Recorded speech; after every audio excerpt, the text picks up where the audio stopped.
नमस्कार, financial talk में आपका स्वागत है। मैं हूं आपके साथ सुहानी। तो चलिए आज की कुछ प्रमुख खबरों पर नजर डालते हैं।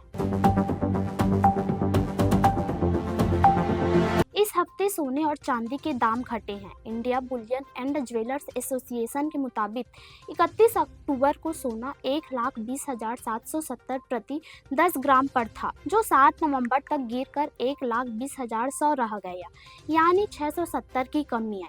यह लगातार तीसरा हफ्ता है जो सोने के भाव में गिरावट दर्ज की गई है। 17 अक्टूबर को सोना 1,29,584 प्रति 10 ग्राम पर था।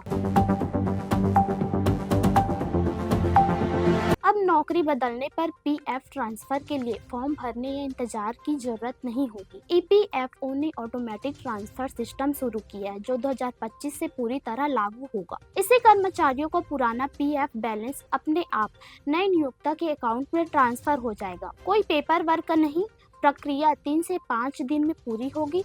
इससे समय बचेगा, ब्याज का नुकसान नहीं होगा और पूरा पीएफ एक जगह सुरक्षित रहेगा।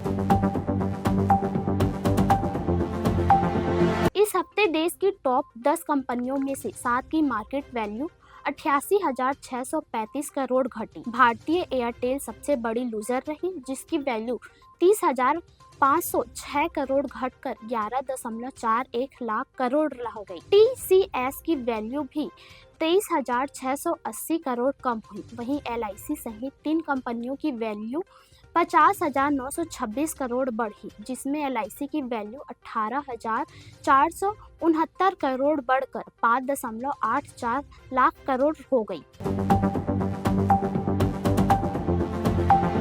संसद का शीतकालीन सत्र 1 से 19 दिसंबर तक चलेगा, जिसमें 15 बैठकें होगी। इसकी जानकारी केंद्रीय मंत्री किरेन रिजिजू ने दी। इससे पहले मानसून सत्र 21 जुलाई से 21 अगस्त तक चला था, जो विपक्ष के हंगामे के कारण प्रभावित रहा।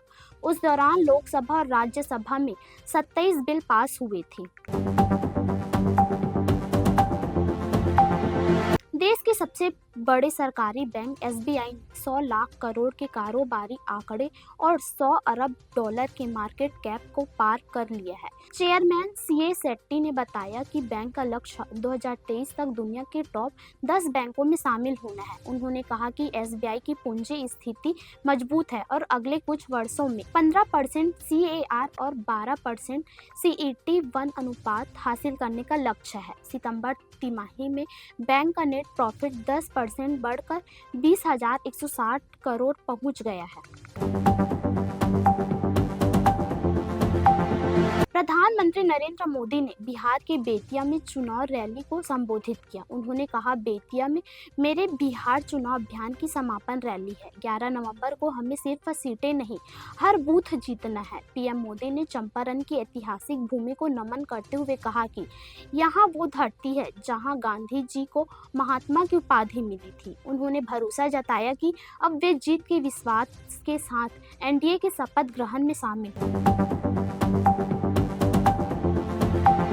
बिहार चुनाव के बीच केंद्रीय गृह मंत्री अमित शाह ने आज सीमांचल में 3 रैलियां की, पूर्णिया, कटिहार और सुपौल में उन्होंने घुसपैठियों का मुद्दा उठाते हुए कहा, राहुल और तेजस्वी घुसपैठिए बचाव यात्रा निकाल रहे हैं, लेकिन हम एक घुसपैठियों को बाहर करेंगे।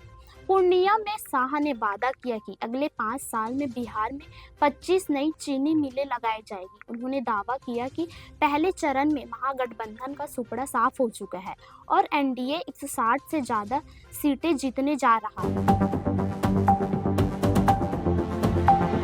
ऐसे ही खबरों का अपडेट लेने के लिए हमारे चैनल को सब्सक्राइब करें। इसके साथ ही हमारे फेसबुक और इंस्टाग्राम पेज को फॉलो करना ना भूलें।